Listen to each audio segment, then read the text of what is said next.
Buenas tardes con todos, soy el estudiante Richard Alejandro Acosta Ortega, estudiante de la carrera de Medicina del primer semestre paralelo C en la Universidad Laica Eloy Alfaro de Manabí. El día de hoy yo les voy a hablar sobre los músculos de la región del cuello, el cual vamos a observar lo que es un grupo muscular anterior y un grupo muscular posterior, los cuales se pueden situar de manera anterior o posterior a la columna vertebral.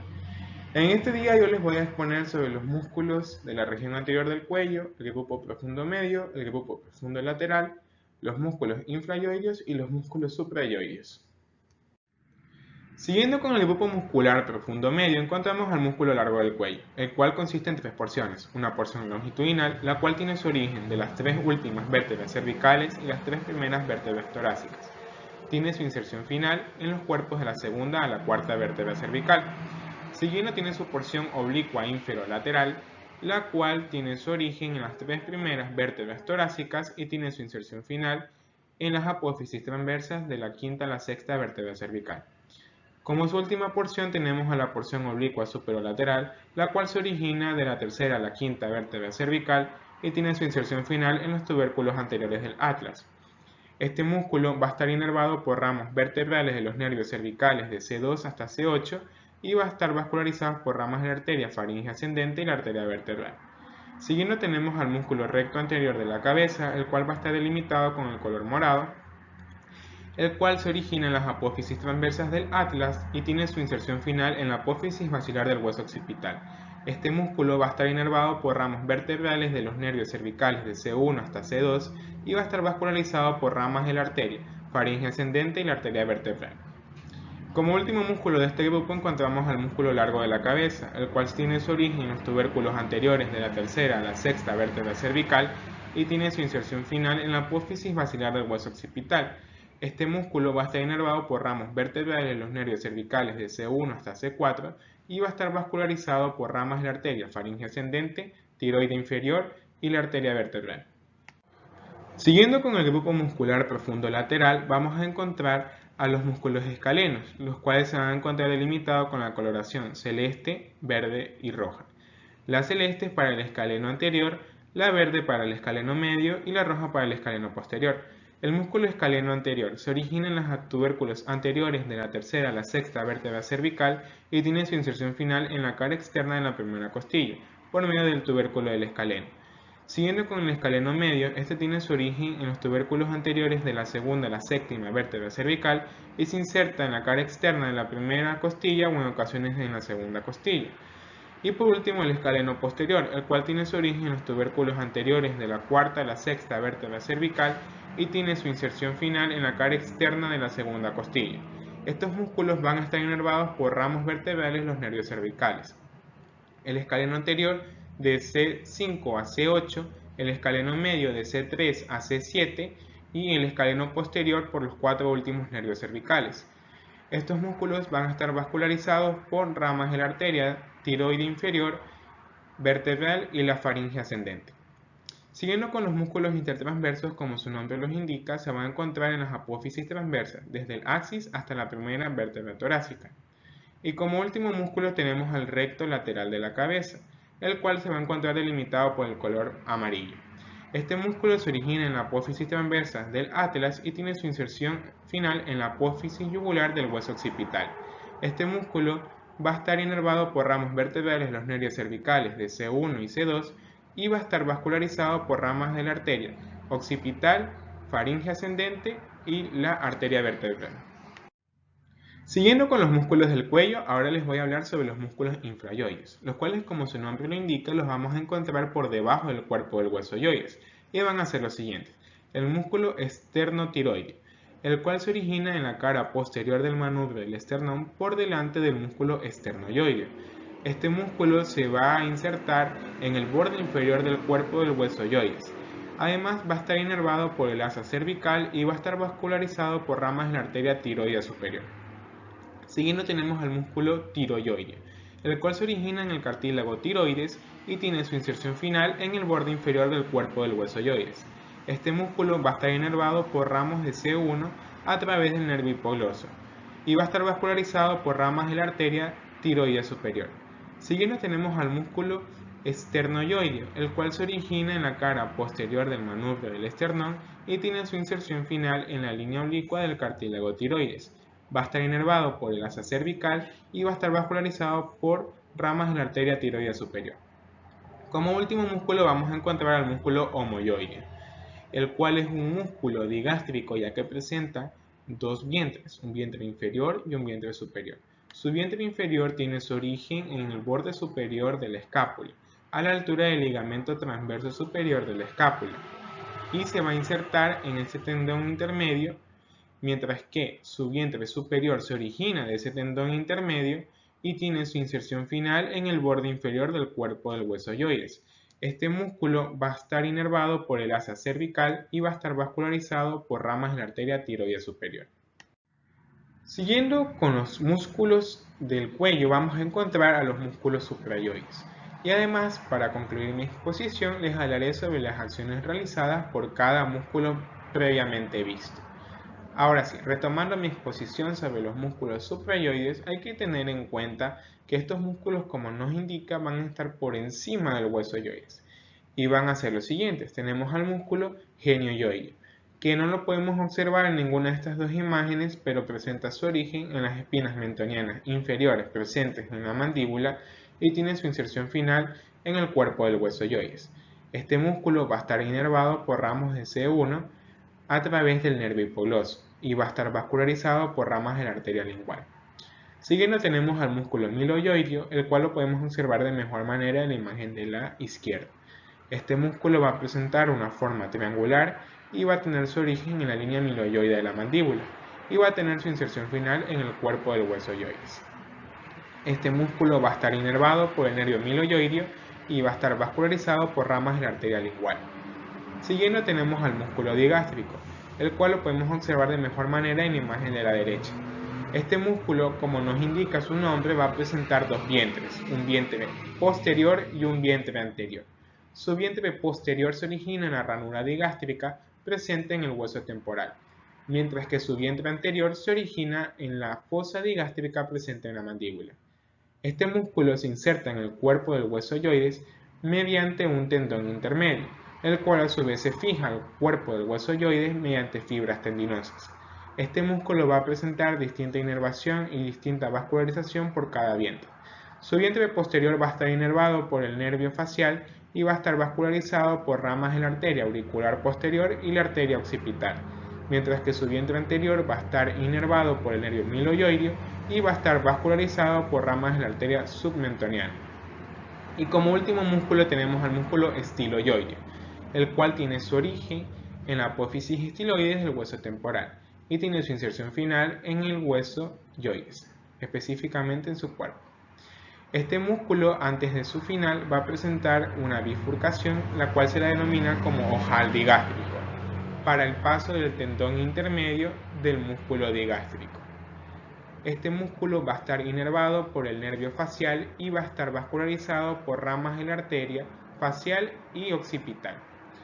Ahora sí, las acciones realizadas por estos músculos, tanto el grupo muscular profundo medio como el profundo lateral, nos ayudan con movimientos de flexión, inclinación y rotación del cuello y de la cabeza.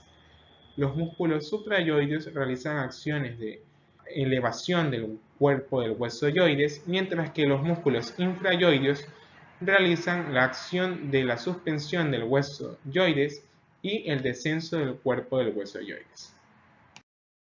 Buenas, mi nombre es Elian Belis, estudiante de la carrera de medicina, y mi tema a tratar, como continuación de mi compañero, son los músculos del cuello, más específicamente el grupo anterolateral y los músculos de la región posterior del cuello. El grupo anterolateral del cuello está constituido por un solo músculo, que es el músculo esternocleidomastoideo. Este músculo está formado por cuatro cabezas, que son la cabeza esternomastoidea, esterno-occipital, cleidomastoidea y cleido-occipital. La cabeza esternomastoideo-occipital, o también llamada esternal, nace el manubrio esternal inferomedialmente a la interlínea esternoclavicular mediante un fuerte tendón. Esta termina en el borde anterior y la cara lateral de la apófisis mastoides y en la parte lateral de la línea nucal superior mediante una lámina tendinosa. La cabeza cleido-occipital nace en la cara superior del tercio medial de la clavícula mediante fibras musculares muy cortas. Esta asciende en sentido posterior a la cabeza external y termina en la línea nucal superior, posterior a la inserción de la cabeza external. La cabeza clidomastoidea nace posterior a la cabeza clido-occipital en la cara superior de la clavícula y inicialmente está cubierta por la misma cabeza. Esta cabeza llega hasta la apófisis mastoide, donde se inserta mediante una lámina tendinosa que se confunde con el tendón de la cabeza external. Las acciones de este músculo es que flexiona la cabeza, la inclina hacia el lado contraído con rotación de cara al lado opuesto. Si se contraen ambos, se flexiona la cabeza, y si la cabeza está en extensión, se hiperextiende. Además, si toma de punto fijo su inserción superior, hace que se eleve el esternón en las costillas, lo cual lo vuelve un músculo inspirador. Este músculo tiene como inervación el ramo interno nervioespinal y como irrigación a la arteria esternocleidomastoidea superior, la cual proviene de la arteria occipital. Los músculos de la región posterior del cuello están divididos en 4 planos, que son un plano profundo, un plano de los músculos semiespinoso y longísimo de la cabeza, el plano de los músculos esplenio y elevador de la escápula, y como último el plano superficial o del trapecio. En el plano profundo vamos a encontrar al músculo recto posterior menor de la cabeza, el cual va a tener su origen en el tubérculo posterior del atlas y su inserción se va a encontrar en el tercio medial de la línea nucal inferior. Va a estar inervado por el nervio suboccipital IC1 y irrigado por la arteria vertebral. El movimiento que va a realizar es de extensor de la cabeza y también rotador de la misma. Como segundo músculo tenemos el músculo recto posterior mayor de la cabeza, el cual va a tener un origen en la apófisis espinosa del axis y una inserción en la línea nucal inferior. Su inervación va a estar encargada por la rama dorsal de C1 y por el nervio suboccipital. Va a estar irrigado por la arteria vertebral y su movimiento va a ser de extensor y rotador de la cabeza. El músculo oblicuo inferior de la cabeza va a tener un origen en la apófisis del axis y una inserción en la apófisis transversa del atlas. Su inervación va a estar dada por la rama dorsal de C1 y por el nervio suboccipital. Su irrigación va a ser igual que la anterior por la arteria vertebral y su movimiento va a ser meramente de rotación de la cabeza. El músculo oblicuo superior de la cabeza va a tener como origen la apófisis transversa del atlas y una inserción en la línea nucal inferior. Su inervación va a estar dada por C1 y también por el nervio suboccipital, su irrigación también por la arteria vertebral, y los movimientos que va a realizar van a ser de extensión de la cabeza, rotación e inclinación. Los músculos interespinosos del cuello van a ser 6, se van a extender desde el axis hasta la primera vértebra torácica, y su origen van a ser las apófisis espinosas y como inserción las apófisis espinosas de las vértebras vecinas. Van a estar inervadas por las ramas dorsales de los nervios espinales e irrigadas por las arterias vertebrales y la arteria occipital. Los movimientos que van a realizar van a ser de extensores de la columna vertebral. El músculo multífido va a tener como origen las apófisis transversas y su inserción va a estar en las apófisis espinosas. Su inervación va a estar dada por las ramas primarias dorsales y los nervios espinales de C1 a L5 y su irrigación va a estar dada por la arteria cervical, las arterias intercostales posteriores, subcostales y las lumbres. El siguiente plano es el plano de los músculos semiespinosos y longísimos de la cabeza. Este plano va a estar constituido por 4 músculos, que son el semiespinoso de la cabeza, el longísimo de la cabeza, el longísimo del cuello y el ilio costal del cuello. El músculo semiespinoso de la cabeza. Este músculo va a tener 2 porciones, una porción lateral y una porción medial. Sus orígenes van a ser los procesos articulares desde C4 hasta C7 y los procesos transversos de T1 hasta T6.